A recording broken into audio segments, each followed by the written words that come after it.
galera do primeiro ano do ensino médio. Meu nome é Magno Andrade, sou professor de língua portuguesa e hoje nós vamos estar aqui falando de um assunto muito legal, muito interessante, que é a comunicação. A comunicação é algo crucial em nossas vidas. A todo instante nós estamos nos comunicando, seja com diversas pessoas, seja de diversas formas. E é sobre isso que nós vamos estudar hoje. Vamos ver aí as diversas formas de comunicação, os meios em que nós podemos nos comunicar e muito mais. Vamos lá. Bom, primeiramente nós devemos pensar o que é a comunicação.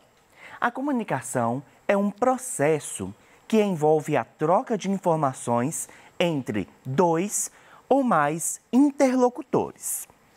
Olha que interessante esta afirmação. Esta afirmação traz dois pontos essenciais para que a gente entenda o que é, de fato, a comunicação. O primeiro ponto é a palavra processo.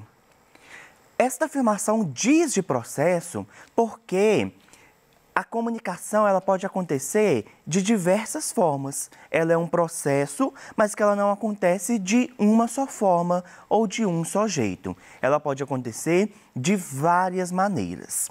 E um outro ponto interessante também desta afirmação é lá no finalzinho, a troca de informações entre dois ou mais interlocutores. Para que haja uma comunicação, é necessário ter mais de uma pessoa. Uma pessoa não se comunica sozinha.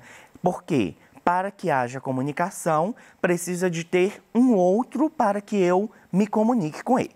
Tudo bem? Continuando então. A comunicação então, professor, é para todos? E sim, a comunicação é para todo mundo. Todas as pessoas, todos os seres humanos podem, devem e praticam a comunicação. E nós podemos ir até um pouquinho mais além. A comunicação, ela extrapola a ideia de ser humano, porque nós temos aí uma infinidade de animais que se comunicam. Os animais também estabelecem entre si uma comunicação. Nós podemos ver por meio de pesquisas, por exemplo, que existem uma certa comunicação entre as abelhas, por exemplo. Quando você vê uma abelha e ela está ali fazendo alguns movimentos que a gente acha um pouco estranho, na verdade, aquilo é uma forma de aquela abelha se comunicar com uma outra abelha. Existem pesquisas também que indicam que os golfinhos têm uma bela comunicação entre si. Eles têm uma comunicação, inclusive, muito avançada. Então, eles se comunicam pelos sons, eles se comunicam pelos movimentos, eles se comunicam pelo movimento que eles fazem dentro da água. Tudo isso é uma estratégia para que os golfinhos se comuniquem entre si. Então, a comunicação é sim para todos. A comunicação é sim para todos os seres e não somente os seres humanos. Por meio de que, então, nós podemos nos comunicar? Existe uma série de formas de nós nos comunicarmos. A forma mais comum é essa que eu estou fazendo aqui agora, por meio da fala, por meio disso que nós estamos por meio da nossa voz, né? Que um fala e que o outro ouve. Mas existem também outras formas de se comunicar. Nós estamos vendo aqui, embaixo na nossa tela, a nossa intérprete de Libras. E ela está se comunicando com outras pessoas, mas não é por meio da voz, é por meio de gestos, é uma comunicação gestual. E existem diversas outras formas de se comunicar. Às vezes, nós entramos em um elevador, por exemplo, e aí já tem outra pessoa no elevador. A gente nem fala nada, só olha para a pessoa, balança a cabeça, dá uma piscada, é sinal de que você está cumprimentando a pessoa. Já deve ter acontecido com você também, às vezes, de você estar em um determinado ambiente fazer algo que a sua mãe não gostou.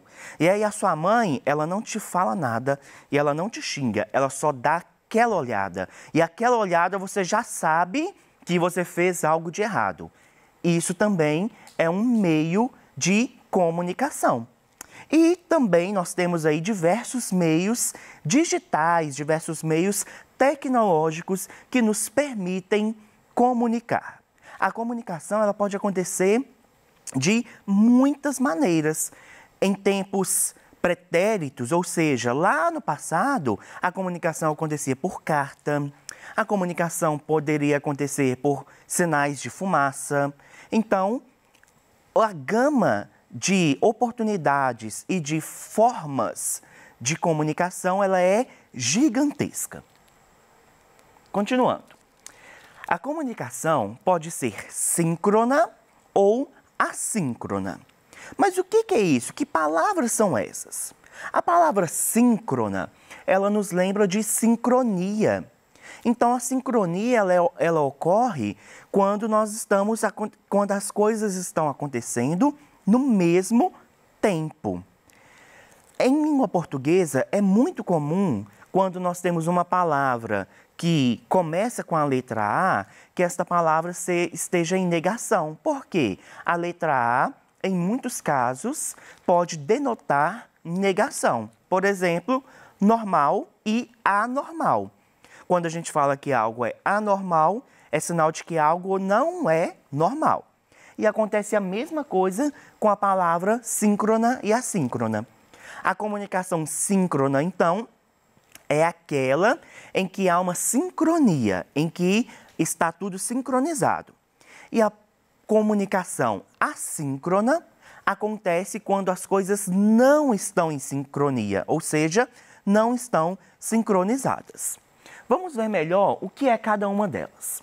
A comunicação síncrona é quando temos a oportunidade de falar com alguma pessoa de maneira direta, ou seja, o emissor passa a mensagem e o receptor responde, sendo que o diálogo ocorre naquele momento.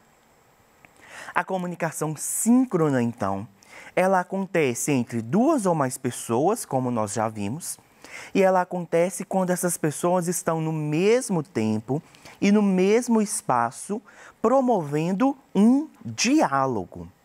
Então, para que haja uma comunicação síncrona, as pessoas, os interlocutores, precisam de estar no mesmo tempo e no mesmo espaço.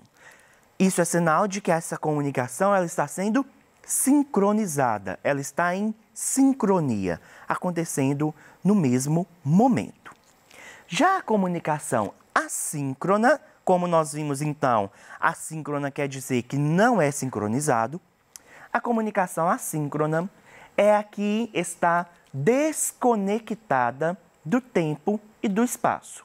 Ou seja, o comunicador e o receptor podem manter relacionamento na medida em que tenham tempo disponível. O que é isso? A comunicação assíncrona, então, ela vai ocorrer de maneira dessincronizada. Ela não precisa de acontecer no mesmo tempo e no mesmo espaço. Ou seja, as pessoas que estão ali se comunicando não precisam de estar juntas no mesmo lugar e não precisam de estar ao mesmo tempo conversando.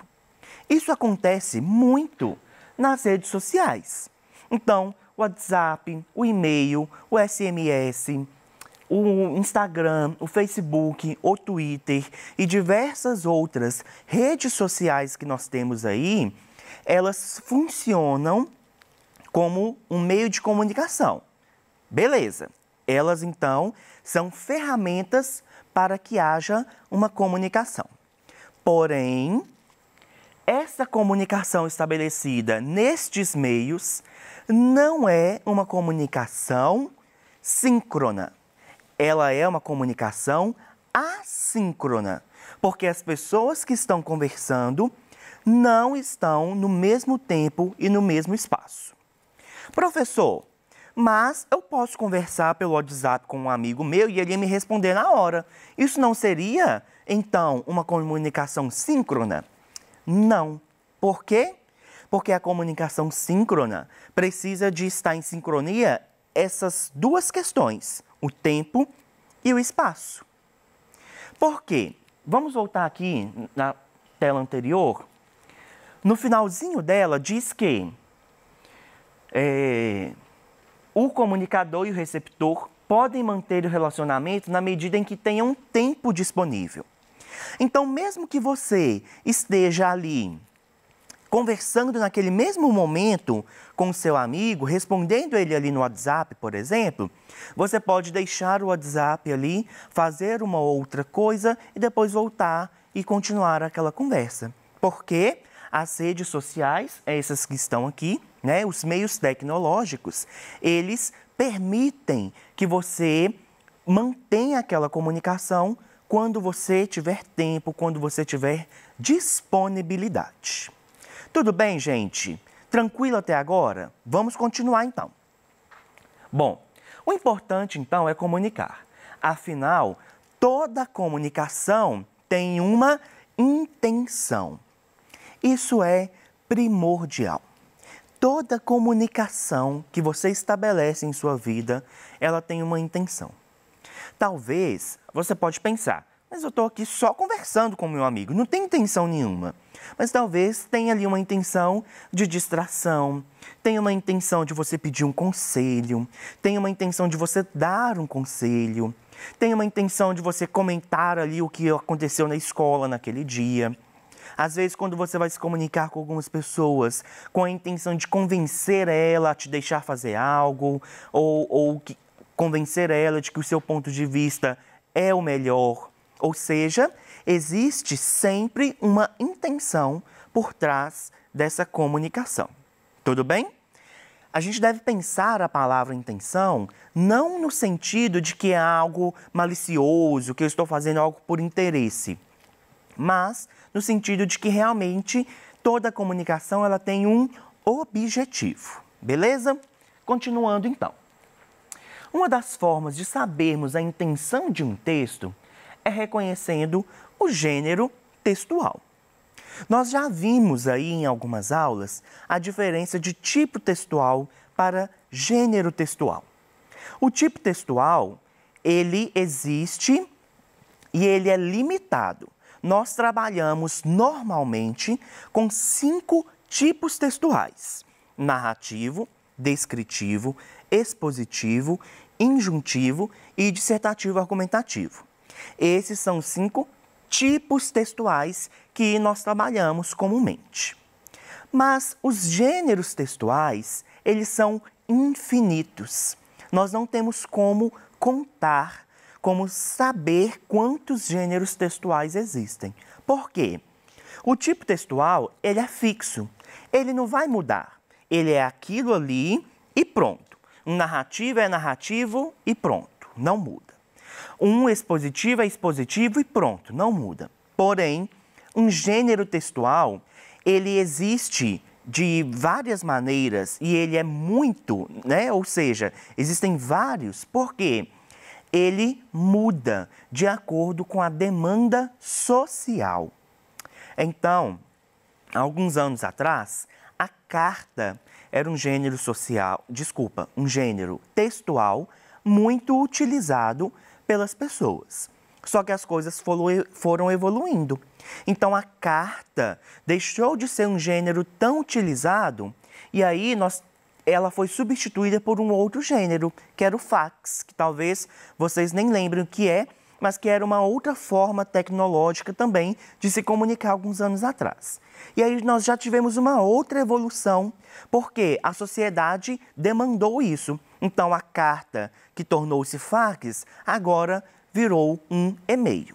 Ou seja, os gêneros textuais são fluidos. Eles vão acontecendo de acordo com a demanda da sociedade. E identificar um gênero textual é primordial para que você consiga saber a intenção do autor daquele texto. Por exemplo, se eu vejo uma receita procuro lá uma receita. A receita é um gênero textual. E este gênero textual, ele já tem uma intenção: ensinar uma pessoa a fazer aquele alimento ali, a preparar um determinado alimento. Essa é a intenção do texto. Quando eu tenho, por exemplo, uma notícia, a notícia é um gênero textual. E só por sabermos que aquele texto trata-se de uma notícia, já sabemos que a intenção daquele autor é o quê? É passar uma informação, é dar uma notícia, é dizer de um fato que ocorreu. Ou seja, pelo gênero textual, nós já conseguimos saber um pouquinho ali da intenção do autor daquele texto.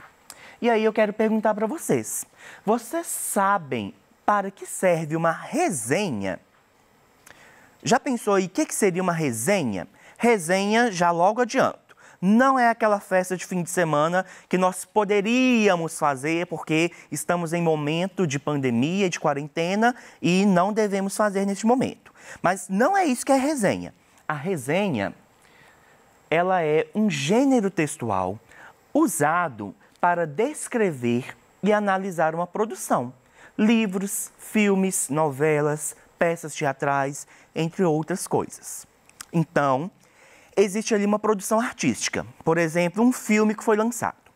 E aí, quando você pesquisa lá na internet sobre aquele filme, você pode encontrar uma resenha, que é um texto que vai dar a opinião, que vai falar sobre aquele filme que foi lançado. E eu trouxe para nós exemplificarmos a análise da resenha do filme Pantera Negra.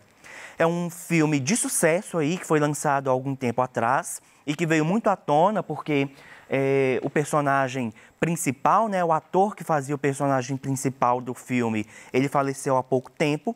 E aí eu decidi trazer esta resenha. Vamos lá, vamos ler juntos e vamos ir analisando, tá? O início é digno de um conto de fadas. Um pai conta a seu filho a história de sua terra natal, Wakanda, onde 5 tribos viviam em discórdia até se submeterem a um forte guerreiro que possuía os poderes da Pantera Negra, considerada uma espécie de divindade. E assim nasce, em uma das animações mais bonitas que já vi, o novo filme da Marvel. Dá partida a uma produção de fotografia linda, cheia de cores e paisagens vivíssimas. Temos 2 pontos aqui presentes nesta resenha que são primordiais para este gênero textual. Primeiro, um pouco de narração. Nós temos aqui então no início que este autor, ele conta como que é o filme. Ele fala um pouquinho ali da história do filme, ele narra essa história. E aí depois nós já temos a opinião do autor. Olha aqui, e assim nasce uma das animações mais bonitas que já vi, ou seja, ele já faz um elogio para o filme. E no finalzinho ele também faz uma produção de fotografia linda, cheia de cores e paisagens vivíssimas. Outro ponto interessante, outro ponto de elogio. Por quê? A resenha, e aqui nós continuamos falando sobre, nós temos aqui a presença dessa resenha, ela tem este intuito de falar, no ponto de vista daquele autor, como que foi a experiência dele ao assistir aquele filme, aquela peça teatral, ou ao ler o livro e outras produções artísticas.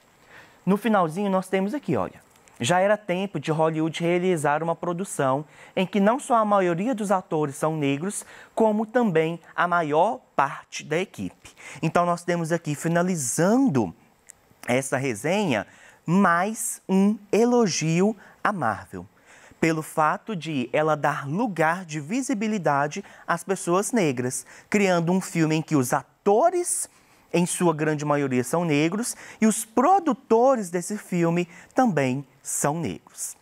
Galera, então é isso. Essas aqui são as referências que eu utilizei nesta aula.